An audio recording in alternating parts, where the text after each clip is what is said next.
Welcome. I'm Liz Taylor, ocean explorer, naturalist, and entrepreneur. I'm Sylvia Earle, explorer at the National Geographic, founder of Mission Blue, and an ocean elder. Yes, thank you, Ocean Elders, for sponsoring this program. And this is our show, Dive In, where we host informal and open conversations with the ocean community on topics of wonder and interest. We're so glad to be back after the August break, and we hope that everyone made good use of the time to get outdoors and to enjoy the natural systems that connect us all. Today we have an urgent SOS going out for the horseshoe crab, and I am going to attempt to share my screen, which is also a great adventure. It really is. Well, it looks like it might have worked seamlessly that time. I'm shocked. Oh my goodness. Uh-oh. Playing. Here we go. And we're off. And wanting to remind everyone, of course, world is blue. Is blue. Yeah.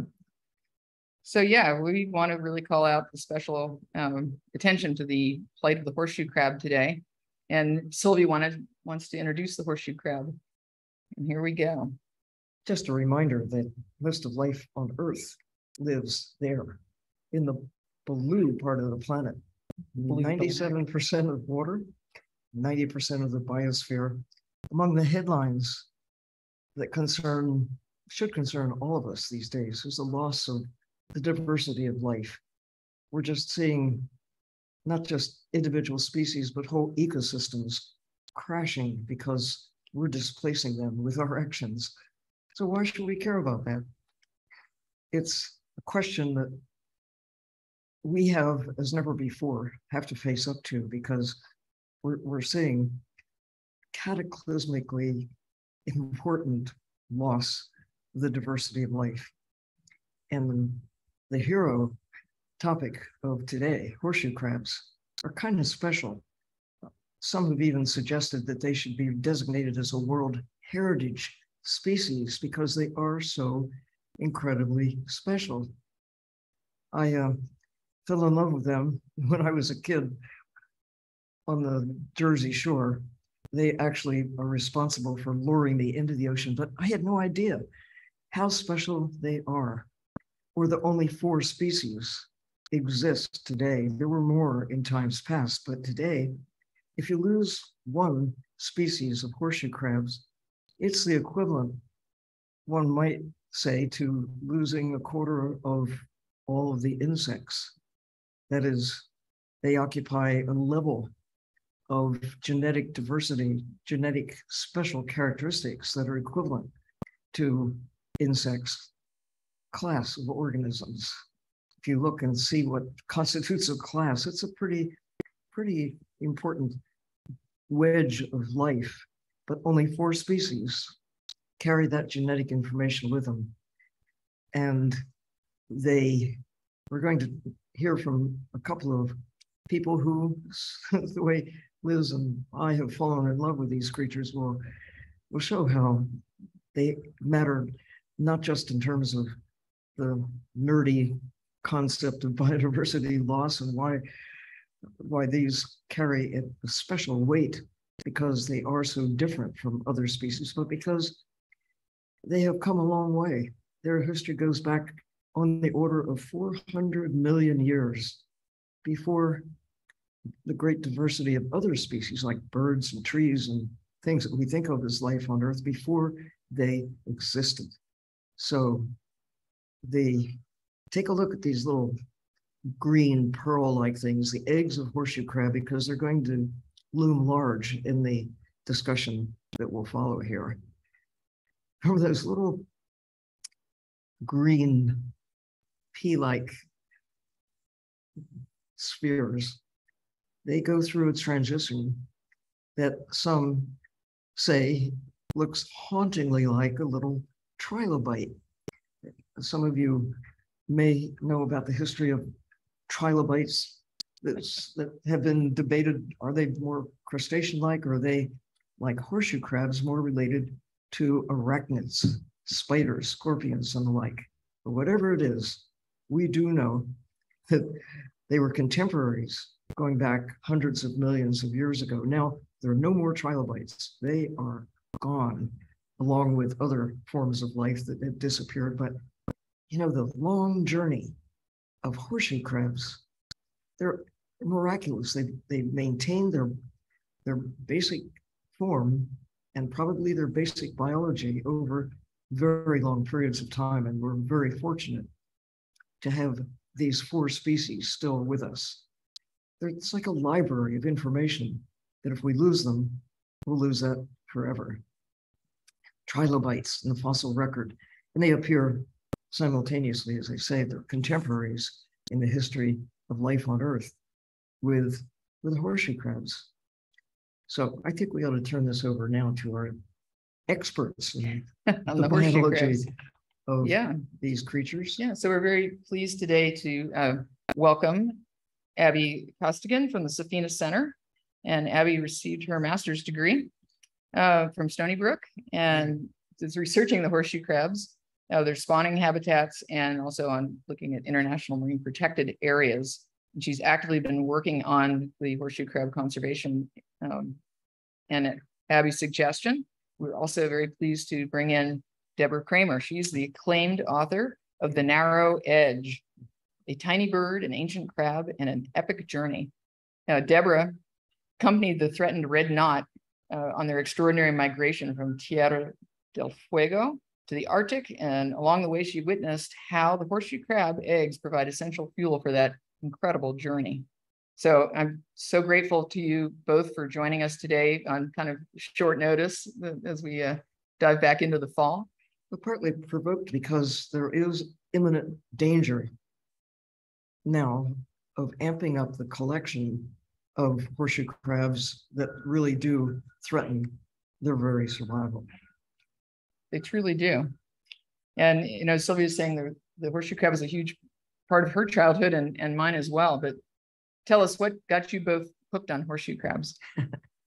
And why isn't everyone? And why isn't everyone, right? Hi. Well, I remember seeing horseshoe crabs as a kid as well. And they were they're one of the best animals you could find at the beach because they were huge and incredible looking, but also you could pick them up and they weren't too fast, so you could catch them. And so I remember loving them just from visiting the beach as a kid. But what really got me into horseshoe crabs was working at Mass Audubon as their horseshoe crab field coordinator, coordinating the citizen science spawning surveys, which introduced me to an incredible amount of people who had either kind of fallen into horseshoe crab conservation or who had always been passionate about it. But whether they were a retired banker whose wife made them sign up for the surveys, or a biologist who had been studying them their whole life, they all fell in love with them, which really inspired me because some of the surveys are kind of a slog. Maybe you're out at night, or maybe it's hot and you're not seeing anything. But their enthusiasm was really inspiring to me. How about you, Deborah? Well, before I answer the question, I just wanted to say to Sylvia and Abby, thank you so much for including me in this. Sylvia, you've been such a role model for so many people for so many years, and you've brought the sea to so many people. We will always be grateful for everything that you're doing.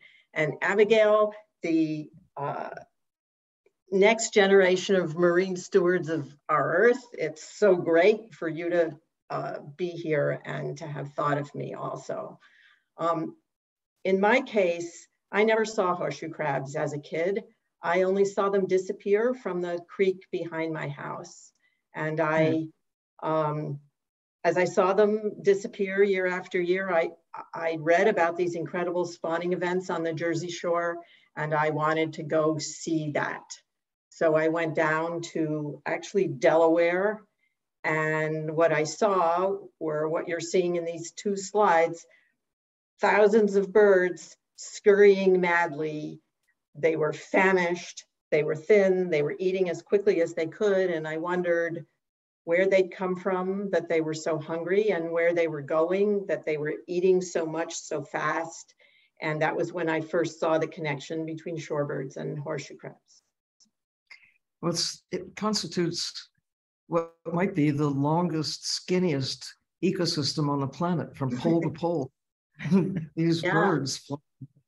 And the horseshoe crabs, curiously, provide sustenance as a critical point in their migration. If they didn't fatten up, as you point out, on the really juicy morsels that the horseshoe crabs provide, the good thing is they eat the eggs, but they only do not eat them all.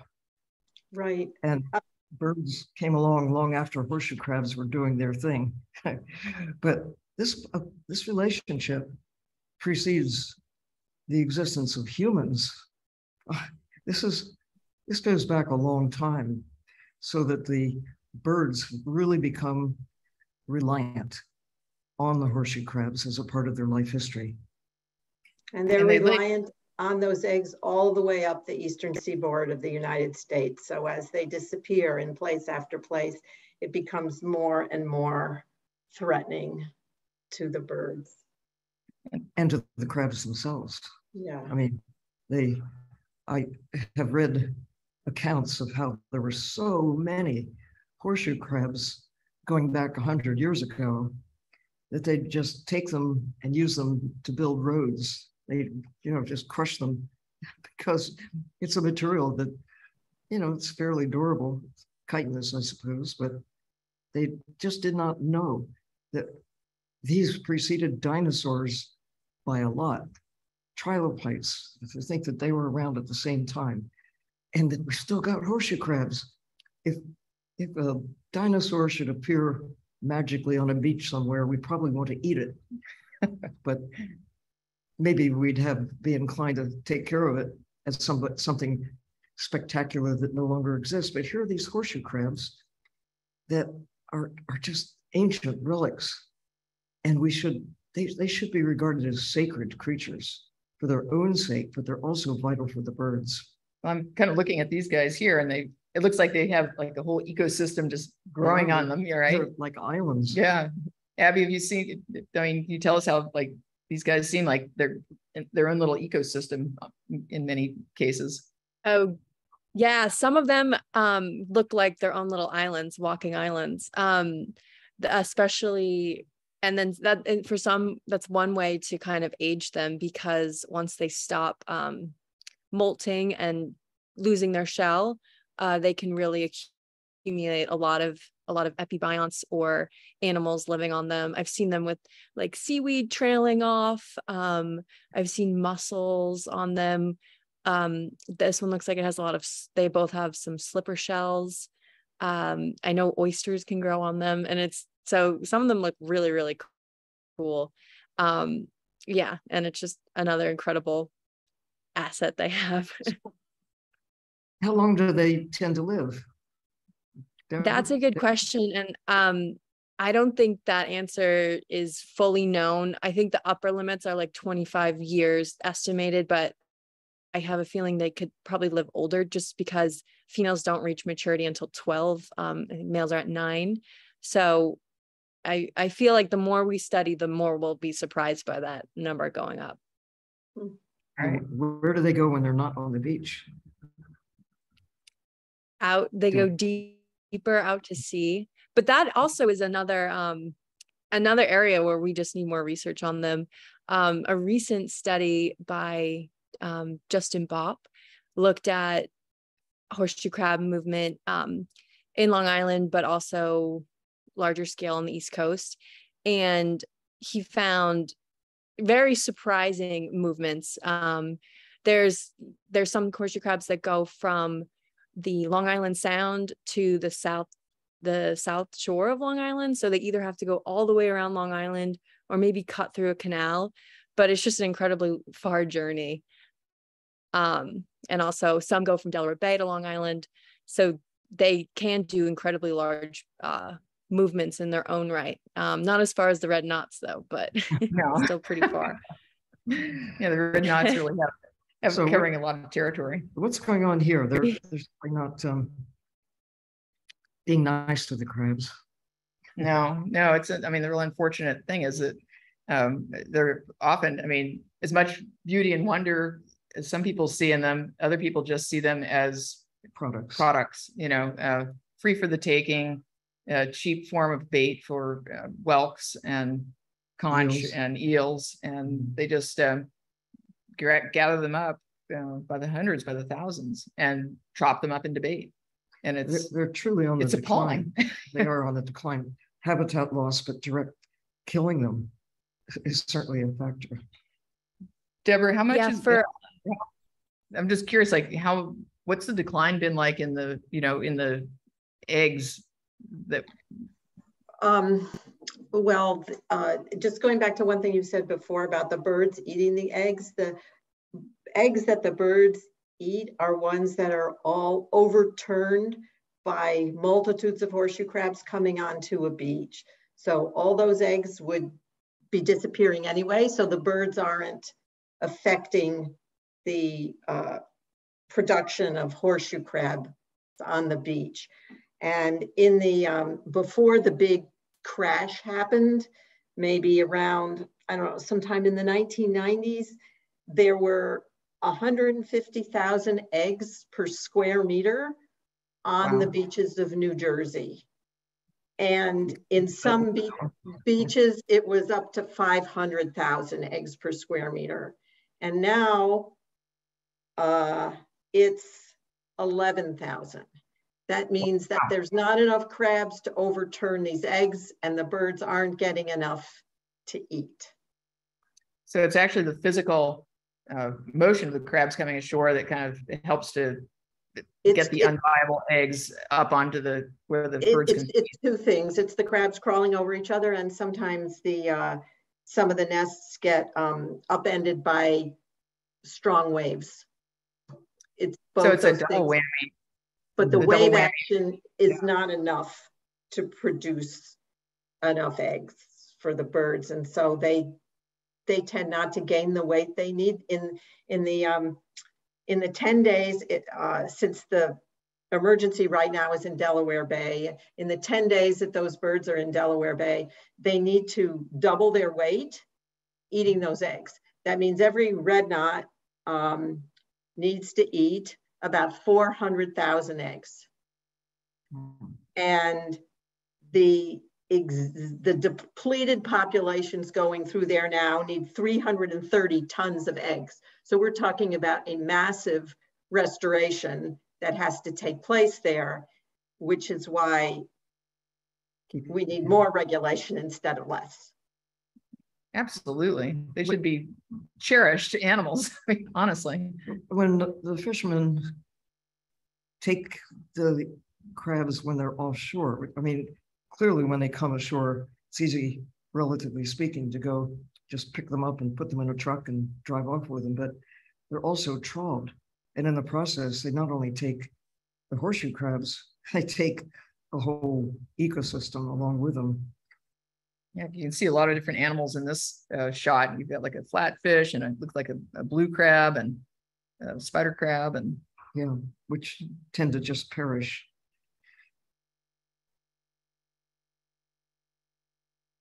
Yeah. Yeah. This is likely taken when they're on their way to come ashore, when they're gathered together in large numbers.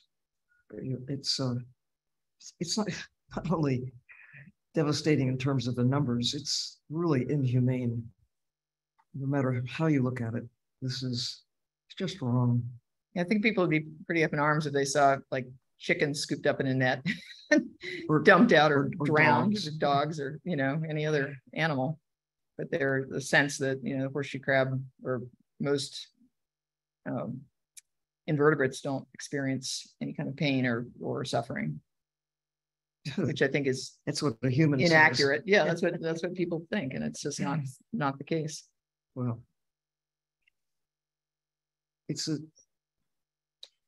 but let's talk about some of the species that are, you know, in addition to the red knot, that are really reliant on the on these eggs.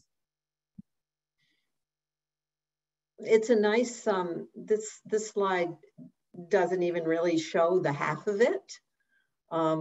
It's the Horseshoe Crab Recovery Coalition put this slide together, but I kind of like it because it shows striped bass and summer flounder, which are fish that people eat, and weak fish, but it also shows the silver sides and the killifish, which are food for larger fish and food for birds.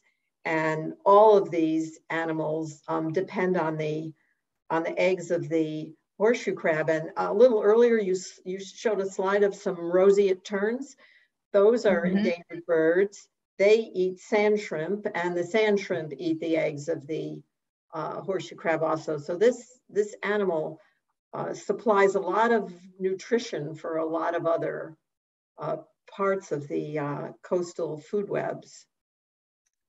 And from the horseshoe crab standpoint, they need some of the eggs too. Their Yes. basic reason is to make more horseshoe Usually crabs. there should be enough to go around. I mean, for 450 million years, there was enough to go around. Yeah. And Abby, maybe you can tell us a little bit about some of the, like the habitat destruction. Because I'm thinking that, you've got all these eggs that are coming up on the beach, but then there's the viable eggs that are still like off, maybe like in a seagrass meadow or another area that would probably be really good habitat for the baby crabs to grow up in, and some of these other juvenile fish. But what's going on with the habitat destruction in addition to the fishing pressure? Yeah, I mean, coastal ecosystems are so sought after, and a lot of times we forget every time we go to the beach, it's actually its own ecosystem. It's not just a great place to play volleyball.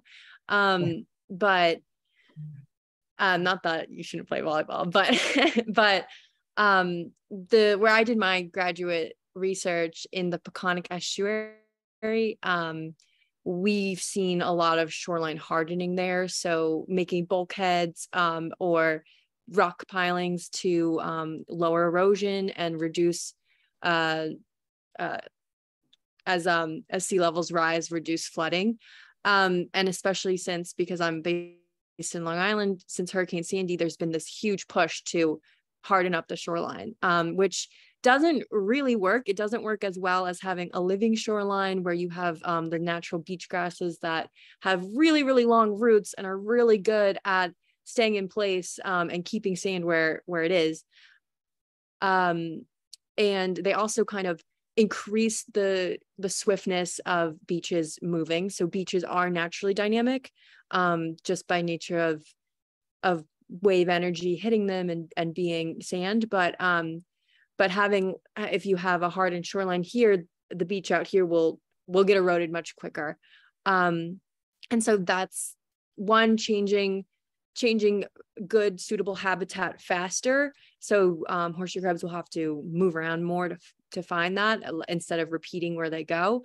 And also just in general, reducing the amount of suitable habitat. Right. Which is a really big problem, because when they spawn at high tide, if there's a wall there's no beach, and especially on like those super high tides that you get, the spring tides, which are extra good for horseshoe crabs, because if they lay their eggs right at the line of the high tide line, then there's fewer predators. All those fish that we saw on that last slide can't get to them. So even if only one day a month the beach is gone, that can really affect them.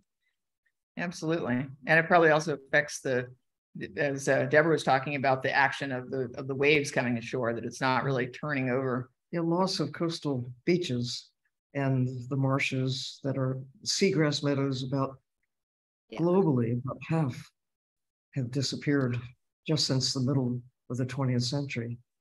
So we do a really good job as one species having a comprehensive impact on everybody else. Yeah. And right. Another impact on these crabs is their use in the biopharmaceutical industry. So there are many of us around the world have the horseshoe crab to thank for vaccine safety. Can you guys talk a little bit about what goes on there as well? Yeah, I mean, what an incredible thing that horseshoe crab blood can identify gram-negative bacteria. Like that's so random. But what is it about the blood anyway? But look right, at it. well, It's really yeah, special. well, yeah, it's a good adaptation for the horseshoe crabs because the blood will kind of harden up around any bacteria that gets in it, the crab. So, you know, it can't spread, which is good for the horseshoe crab. But when we use it, it's a really good visual cue that whatever they're testing has been contaminated. And so, yeah, it replaced rabbits with that. And so it's a lot cheaper to use horseshoe crab bloods, and it's a lot more effective. But there is a synthetic alternative now, recombinant factor C, that has been FDA approved for the use in some drugs, not all. So hopefully moving forward, we'll see more drugs get approved for that use, and, you know, lessen our reliance on horseshoe crab blood. Yeah, 'cause, I mean, it looks like alien abduction going on here. You know, these poor guys. And I know that I've read that they do try to release some of them, but you've got to think, you know, after this sort of manhandling, that they don't really have a very good survival rate. So Deborah, what do you think? Well, also they take about 30% of their blood. And then when you donate blood at the Red Cross, they'll take 10% of your blood, but you get a cookie and you get juice and you get to relax for a little bit. They, if they get released, they get like a truck ride in the back of a pickup and then thrown into the water. So alien abduction. So you say it's cheaper than the synthetic alternative. That's because it's cheaper than the rabbit test. I don't know that it's cheaper than the synthetic. I think that the more the synthetic is adopted, the more it will, the price will come into line. But the ironic thing is, these wild animals that are clearly extraordinary, special in their own right, worthy of respect, treated with dignity, they have an accounting base of 0. Right. Or not. The truth is, there is no free lunch. And yeah, what's cheap? Yeah, what is it? What's the real cost of the decline of horseshoe crabs that are being used for bait, that are being used for blood, that are being, in some cases, in Asia, those other species are in more danger than the Atlantic one, Limulus polyphemus, that we see here. But we're so casual about what we take from nature. We should not think of them as just free goods.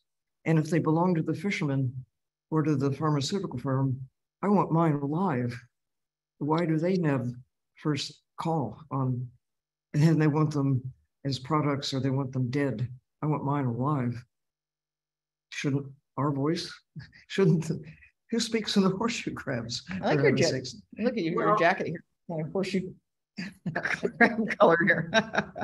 Sylvia, I have a slide, you know, that I didn't send here today, but that I usually open every talk that I give about this. And it's this picture of the horseshoe crab with some red knots on top of it, you know, reading my book. And what I basically say is that if these guys could read, or these guys could vote, or they had a seat at the regulatory tables where their fates were decided, we wouldn't be in this mess that we're in right now, because they totally outnumber us.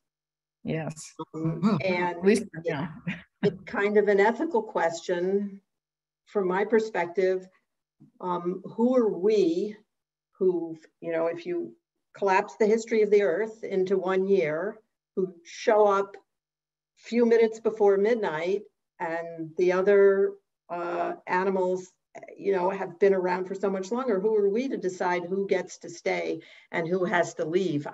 I think it's an ethical question, but I'm also very aware that a lot of people don't see it that way. So the question is, how can we speak for the horseshoe crabs? Because somebody needs to do so. There is the real risk that on our watch in the 21st century, creatures that have been around for 400 million years could not only wink out themselves, but cause the collapse of this entire ecosystem where they're the linchpin. So it's food for thought. And here's this article from June 4th, 2020, you know, kind of right in the height of the pandemic. And, you know, again, everybody was ramping up the horseshoe crab testing. To kill them. To kill them. Or use them, abuse them. Abuse them.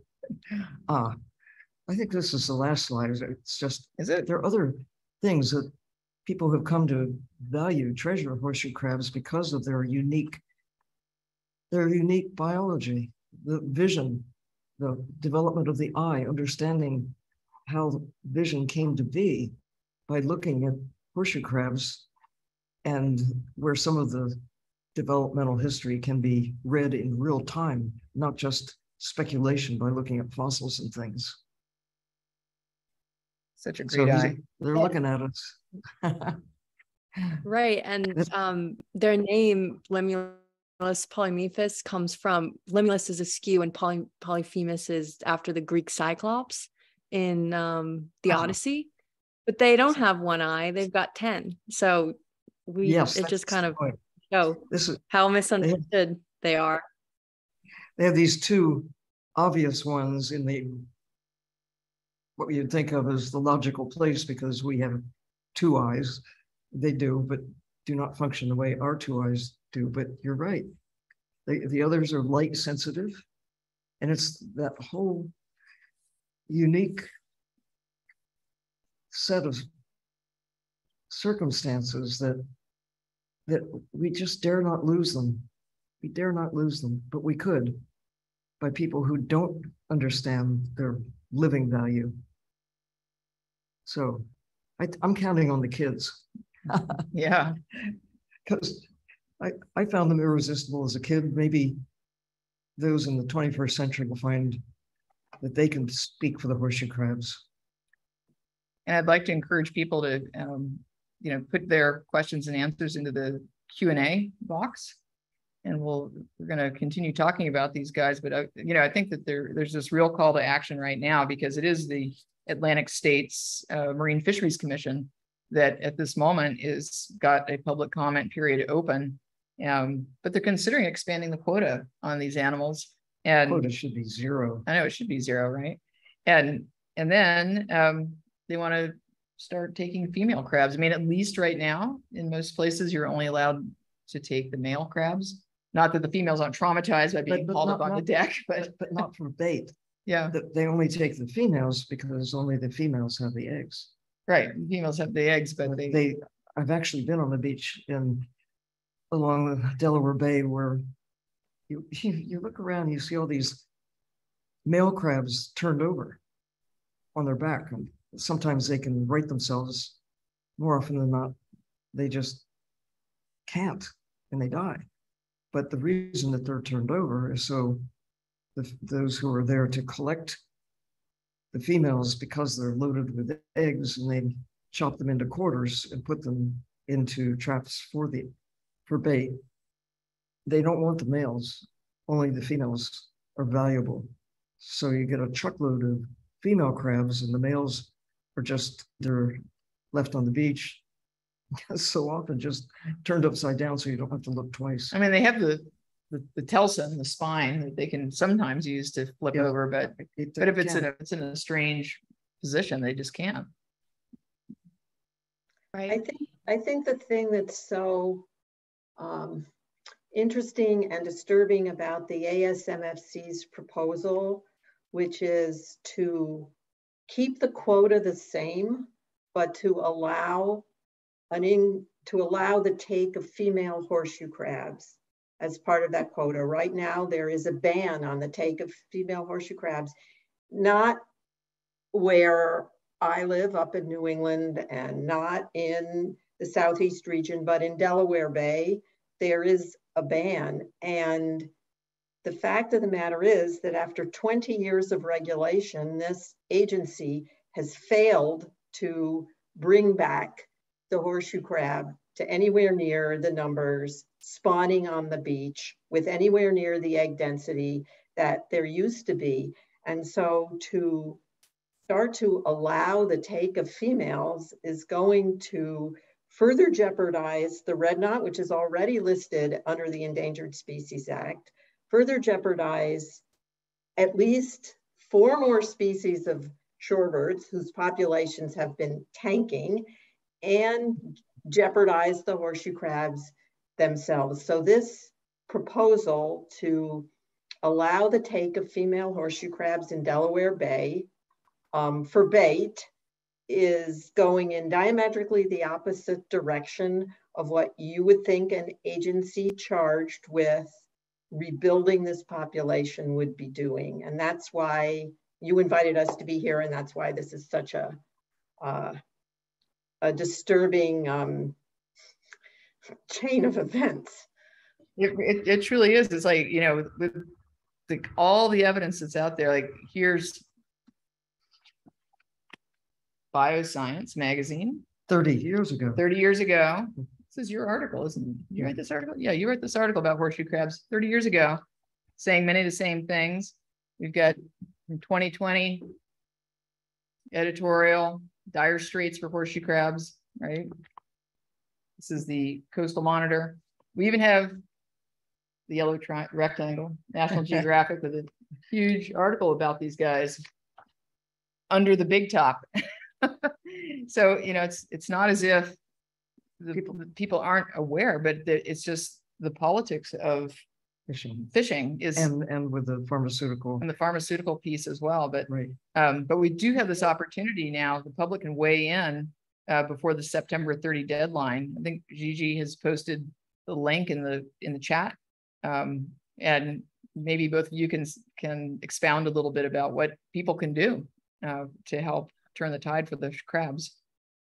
Yeah, well, I think that public comment period is so important. And even in the what the reviewers, so the unaffiliated with the Atlantic States Marine Fishery Council, but, you know, scientists reviewing the proposal, what they wrote was that the change in the models are sound, but because it's a values judgment, they need to communicate with the stakeholders before they make that change and change the quotas. So that just goes to show how important it is, because even within the horseshoe crab, how they decide the limits they put on it, they're considering the red knots. In other fisheries, they don't even do that. It's just, oh, is this fish overfished, or can we fish it more, or whatever. And so it doesn't have to be just what the model says can be the maximum. Our values do play a role. And so if we say that, you know, if enough people kind of voice their opinion and say, no matter what, we don't want that, then that can be heeded. And for example, in New York, the ASMFC set quota for horseshoe crabs is much higher than what the state allows. The state allows 175,000 a year, but their quota is way above that, like maybe about double. And so the state said, well, no, we're not going to do that much. We're going to be a little bit more conservative on that end. So it is possible. And what people say really matters at this critical time. Yeah. So I really hope everybody will write in, weigh in, speak up for these guys. Deborah?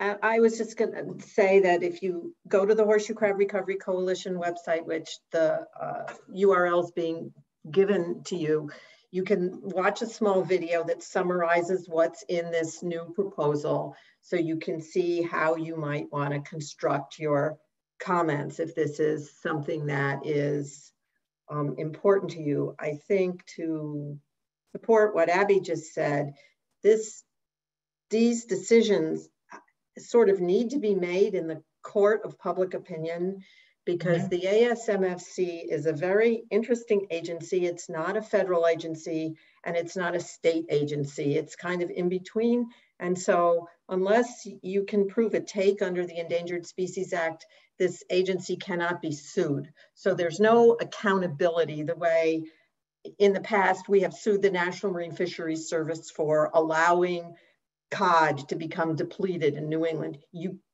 This ASMFC cannot be sued for failing to manage horseshoe crabs. So the Court of Public Opinion is the place to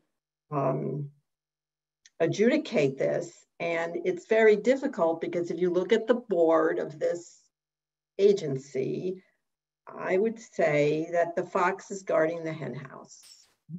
So right. How many times do we see that? Yeah, absolutely. So the crabs don't really have much of a voice, and the environmental groups don't have much of a voice. So this is where we are. And it really is part of the problem is, you know, many of these rules or you know, quotas and so forth were set when they were much lower numbers of people. And, you know, 30 years ago, I don't know how many billion was it 30 years ago? Well, right now we have just over 8 billion people. When I arrived on Earth, there were about 2 billion. 1980, 4 billion. So you can see where that's going. We're displacing nature at an ever increasing rate. About half of the world is devoted just to raising the creatures that, whether it's plant matter or animals, that it's to feed ourselves. And what we take from the ocean, you look at the numbers, 90% of the sharks are gone. Cod have crashed. Tuna, oh my goodness, you know, only about 3% of the bluefins are still in the Pacific Ocean based on the latest assessments. So we know how to kill. We're really good at that. And the thing is, with ocean wildlife, that includes horseshoe crabs, the focus of fisheries, the mindset is their products. They don't see them. It's not, and it's because of our history. As Liz points out, we used to think of wild animals just as something to be used, either as food or as products. And we still have that mindset. There are other values that have to be on the balance sheet. What is a live horseshoe crab worth as compared to a dead one, or one that is borrowed, likely, and abducted and used and likely won't survive, or the whole ecosystem? I understand that when Christy Todd Whitman was governor of New Jersey, she really signed on to the concept of the value of horseshoe crabs as related to the birds, not so much because of the horseshoe crabs themselves, but because of the ecosystem links to things, to creatures that humans tend to value more, the birds. And well, birders are big economic generators too. Right, for live birds. For live birds, yeah. Right. And they spend a lot of money to see the red knots and others. Right, and that should be on the balance sheet as an economic loss as we lose the horseshoe crabs, the importance of the bird the community, tourism, and all that goes along with it. So I think we need to rethink, and somehow, as you point out, who speaks for nature? Who speaks for the value of the wild? Who speaks for the knots and all of the other birds, and even the eels? Eels themselves are endangered. Yeah, they are reliant to and some extent on nutrition that they derive. Right now we're facing a planet that's in real trouble. We need to heal the harm, give back. They think of these as wild animals that have a value that alive, that holds up a major chunk of other systems in the water and in the air, and the nutrients then get spread over wide areas. And Sylvia, with enough people, I really do feel that some of this can be addressed. I mean, you do a wonderful job of bringing the general public into seeing the value of the ocean. And in Delaware Bay, I think it was 2006, New Jersey passed a complete ban on taking any horseshoe crab from any beach. And if Maryland and Delaware had followed New Jersey's lead, we would probably not be having this problem to this degree that we're having right now. And I think there are people in Maryland who are gonna try to get a bait ban in again. I know that Connecticut failed to pass its bait ban this year, but the House, when the House finally voted on it, I think it was unanimous, or maybe only one or two, but that was done after very intense, serious lobbying by the public. And when it comes up again, I think this year the same amount of attention is going to be given to the Connecticut Senate, and I think it will probably pass. It just requires a lot of us to basically override these agencies by going directly to the legislature and getting the laws changed. And I guess I feel like if I didn't feel this could be done, I'd be sitting at home watching TV and eating bonbons all day. You know, and even though I don't always see every day what the path is, I've seen numerous times when there's a body of people that's large enough, things can change. So they absolutely can. Exactly. So we're getting precariously close to the top of the hour, and then we've got a bunch of questions in the queue. So we're gonna have just one observation, and by all means, let's dive in to the questions. And that is, this is the second time we've had a dive in program about one species, horseshoe crabs. 4 species. Four species. One class of organisms. Thank you. and that's John Panacretti, who also has written Limulus in the Limelight. The Limelight, that's great. And thank you, Deborah, for being a voice, not just for the horseshoe crabs, but for all of the ocean. The book that you produced with the Smithsonian. Thanks. You really are such a champion for life in the ocean, and great that we have those who get it, if you will, who are not just looking at wild animals as products, or how much can you sell them for, but rather look at them with a sense of wonder and awe. Okay. And caring. We have to get to the questions. Okay. Let's go. Get it. All right. An anonymous person says, or Infinity says, is there any no-take season when crabs are either mating or laying eggs? Do we need legislation to further protect them? We talked a little bit about that, but are there any areas where they're take is completely off the table? Well, it's off the table in New Jersey. Yeah. Other states have varying, Abby, you may really disagree with this, but have varying attempts to do this. Like Massachusetts has lunar closures. So on 2 days on either side of the new moon or the full moon, and 2 days after, you can't go onto the beach to take any horseshoe crabs. And I think maybe you can't even trawl for them. But the fact is that everybody goes out 3 days before. And there's this great study from UNH showing that up in Massachusetts, the lunar cycle is not what determines when they come into the beach anyway. It's water temperature and things like that. So we have a rule that is ineffective. So I basically come to the conclusion that we just have to stop the bait industry altogether, because these other laws don't, like New York has a law now that you can't take a pair of horseshoe crabs off a beach. Well, that is completely unenforceable. I mean, right. One cool thing that I found out is that towns can prohibit taking it, at least Long Island. So there are towns that say, you know what, no, not for us, which if can be, you know, a more local impact that people can have.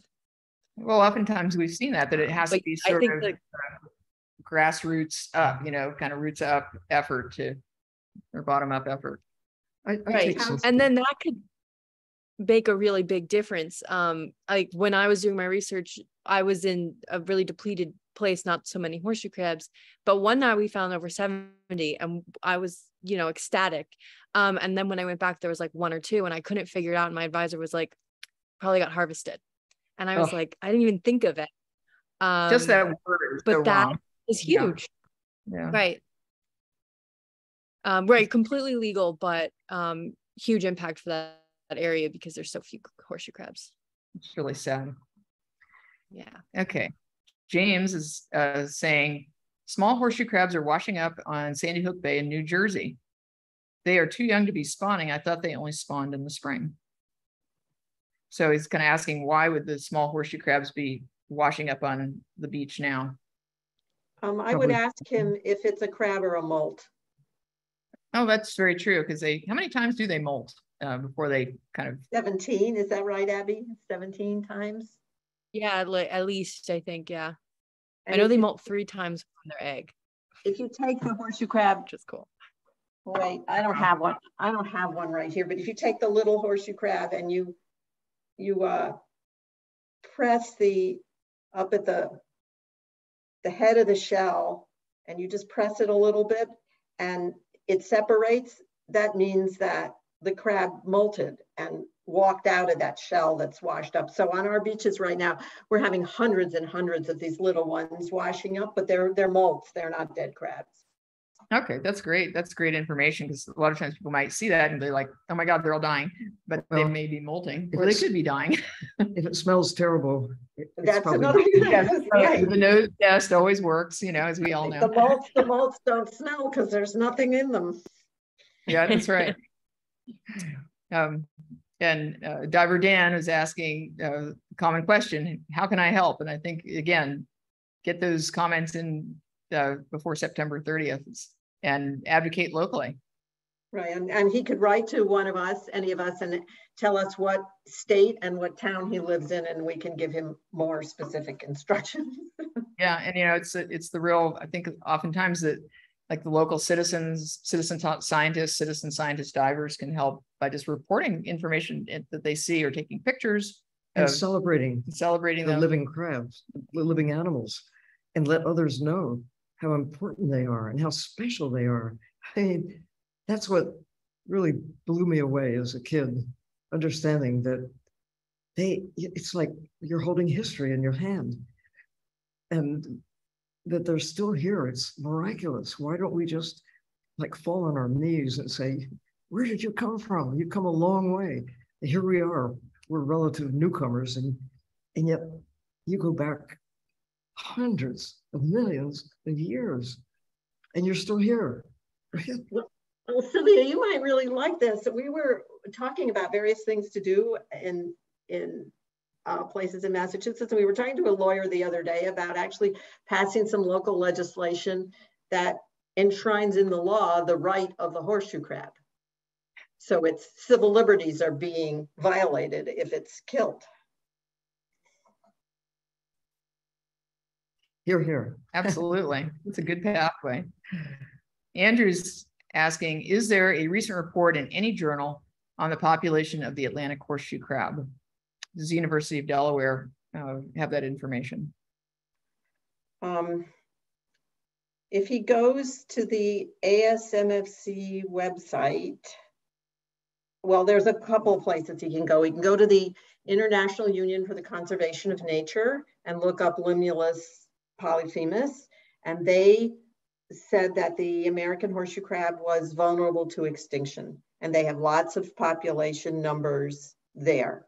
If he really wants to get into the weeds about population numbers, he can go to the ASMFC and he can look at all the modeling and all the objections to all the modeling, because they do estimate numbers of horseshoe crabs, and lots of people don't care for this approach. But there's plenty of stuff out there. It's how you evaluate it that's tricky. I don't know, Abby, what do you think of that? I mean, the models are kind of designed to give you some idea of how many can you kill and still have more, so that you can kill them. And the next question from Stephanie kind of falls right on there, saying, you know, why is there even a model? What justifies a quota, and where do these numbers come from? Well, right. Well, they come from the numbers that they kill, and then the independent surveys from citizen science. They do trawl surveys, but the models are good because without the models, there would be no marks. And so it could, you know, they could go way overboard, and there could be way more, you know, horseshoe crabs winding up dead. Right. But the assumptions that go into all of these, and whether it's the National Marine Fisheries Service or it's the ASMFC, is to manage for quote unquote maximum sustainable yield. That is, how many can we take and still leave some in the sea? Right. Which we would argue is morally bankrupt. You're here. Absolutely. I love that phrase. Margins. So, but one more thing though, IUCN, International Union for the Conservation of Nature, they have a special committee, and John Tanacredi is a key person with IUCN horseshoe crab group that is a part of the red list. And this is independent of how many can you kill, rather just assessing their importance, their numbers without a bias. It's just trying to say, who are they and what's happening to their numbers. And from the time that I guess we really began to measure them, that would be early in the 20th century to the present time, there has been a significant decline, partly habitat loss, but mostly, and partly what we're putting into the ocean in terms of changing the chemistry of the ocean itself. But the direct humans as predators, what we take, that is the basis for these models. How many can we take? How many can we kill? The answer should be 0, because they have such a critical role in the ocean. There's no excess. There's no excess in nature. We impose our desires, our values on systems that don't actually fit the models. They don't.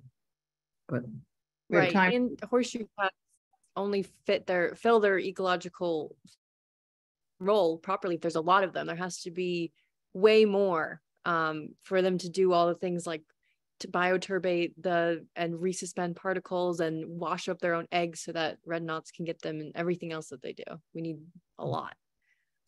So we've got just a minute or so left, and we've got a question from Travis, and he's asking, will there be a sign-on letter to gather support from advocate groups such as Audubon chapters around the country who may not have any background or local perspective that could develop a meaningful comment letter? I think the answer to that is that, first of all, Travis should go to the Horseshoe Crab Recovery Coalition website and sign on to their mailing list so he can get all of the information from them, and he can see all the resources that are available. And if you look at the partnership page on that website, you can see that there's lots of Audubons and lots of organizations there. They are all providing letters to the ASMFC.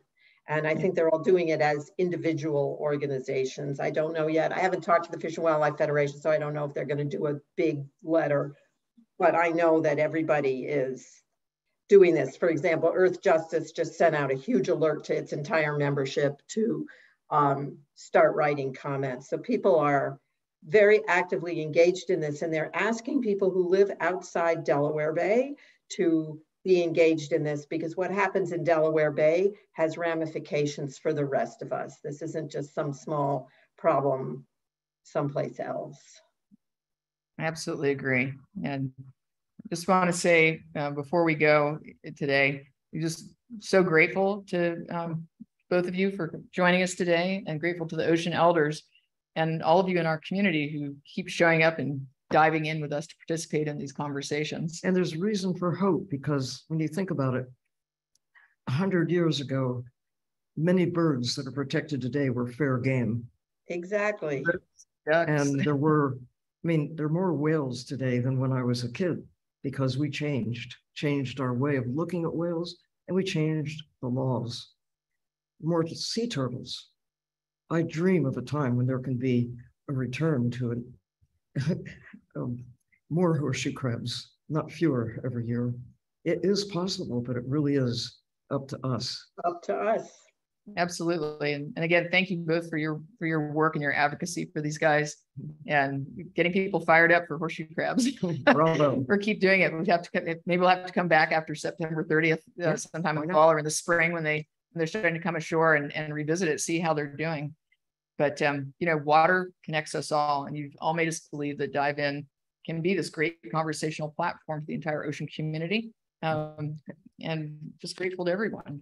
And we are going to be back on September 22nd, when we're going to be talking with Kathy Boyer for an in-depth conversation on seagrass meadows. Ooh, nice. Right?